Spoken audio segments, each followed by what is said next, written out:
This is Garis, Masculist, MGTOW flyers, that is 2 3-page essays on the themes of masculism and MGTOW, written by and read aloud by Prof. Dr. Hugo de Garis.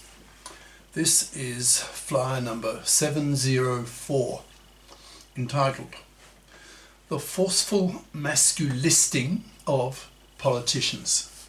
Description. This flyer claims that powerful moral and political pressure needs to be applied to politicians to push for the biconsciousing of society, so that women become biconscious, losing their monoconscious feminazi bias towards men, so that they become a lot nicer for men to be with, so that biconscious feminists vote with men for the men fairing of the gender laws, so that men are more prepared to be fathers again, so that the birth rate can go up, so that humanity does not wipe itself out due to the birth rate crash. Thus masculists see the biconsciousing of society by politicians as a survival measure, and hence of, in capital letters, critical importance. Now the flow itself.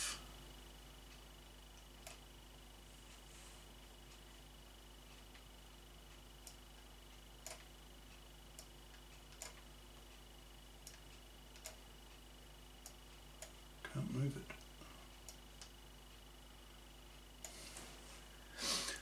The Forceful Masculisting of Politicians by Prof. Dr. Hugo de Garis.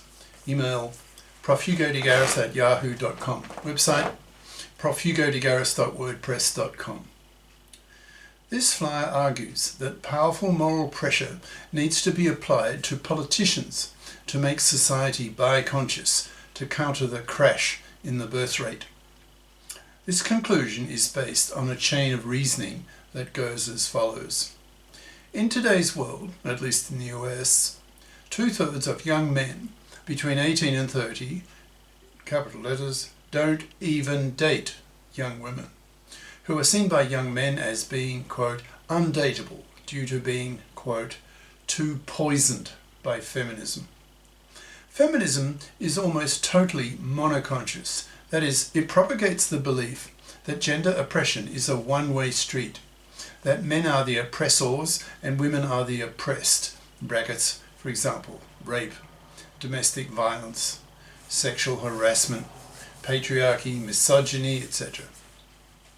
Feminism has had a monopoly over gender politics for the past 6 decades, and has had a profound influence over educated upper middle class female minds, causing them to be suspicious towards young men who are male, and hence seen through feminist eyes as toxic, as pigs, as rapists, as oppressors of women.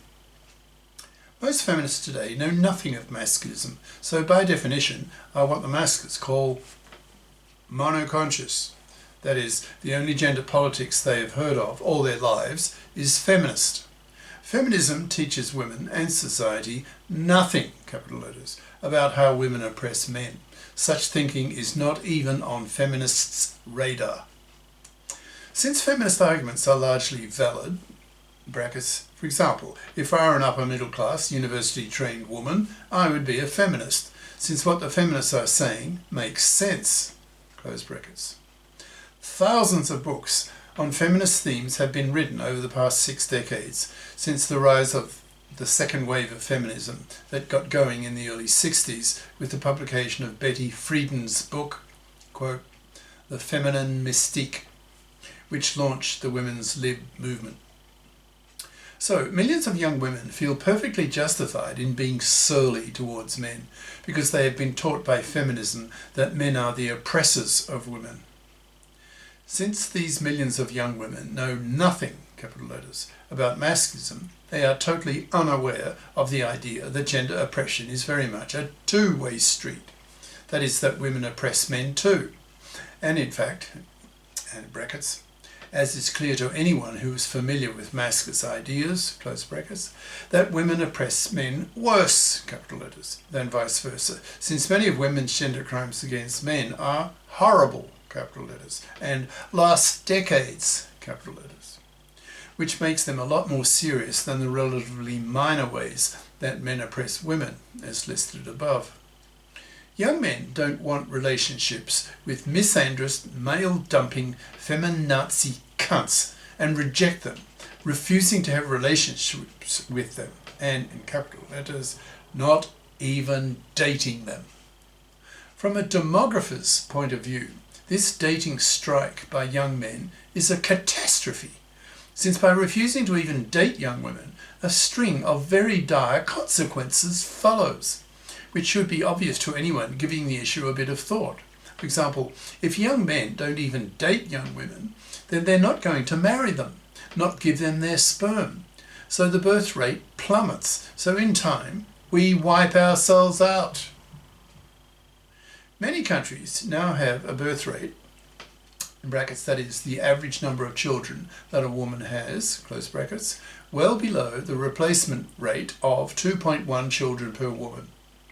In South Korea, and in brackets, and Hong Kong, which has the planet's lowest birth rate of 0.7 children per woman, each generation is only reproducing a third of the replacement rate.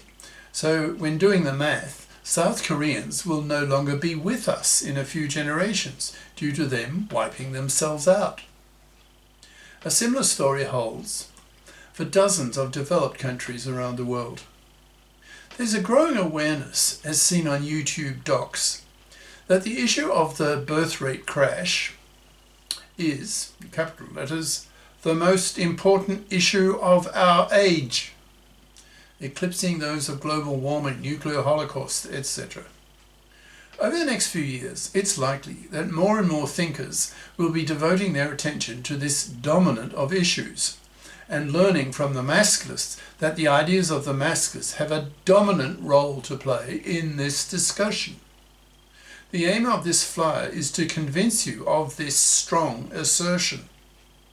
The Masculists argue that the solution of this birth rate crash is the biconsciousing of society, that is, teaching society that gender oppression is a two-way street, that women oppress men worse, with women's horrible gender crimes against men that last decades, that oppress men so badly, for example, the big three that the Masculists keep harping on, namely women's manslavery, women's divorce rape, and women's forced fathering.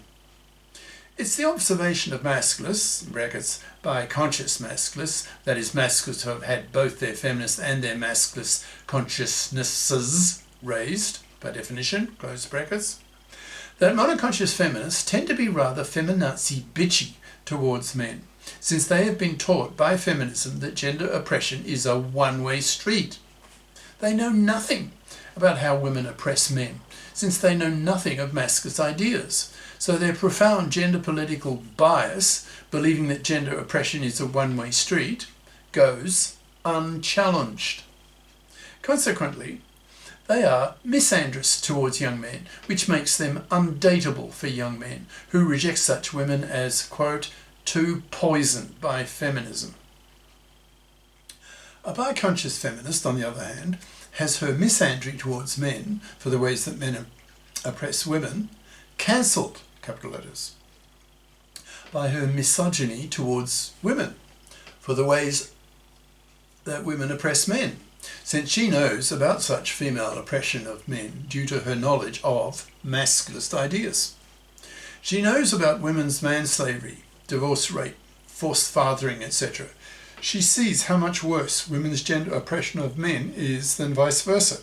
So of course she loses her monoconscious feminist anger at men, since not to do so would seem deeply hypocritical in her eyes when she knows that women oppress men so much worse.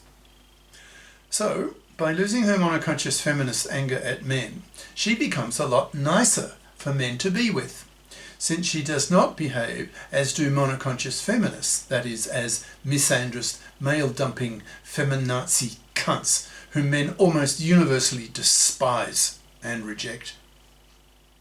So, Due to the biconsciousing of these young women, they become much nicer to be with for men, hence more dateable, more likely to be chosen by men to have relationships with, which in turn can lead to young men choosing to be fathers again, especially if millions of young women become biconscious and hence vote, capital letters, with men for the men fairing of the gender laws, especially the reform of the divorce courts, making them far less toxic for men, so that men are no longer subject to a 1 chance in 4 of being butchered in the monoconscious feminist-controlled divorce court system.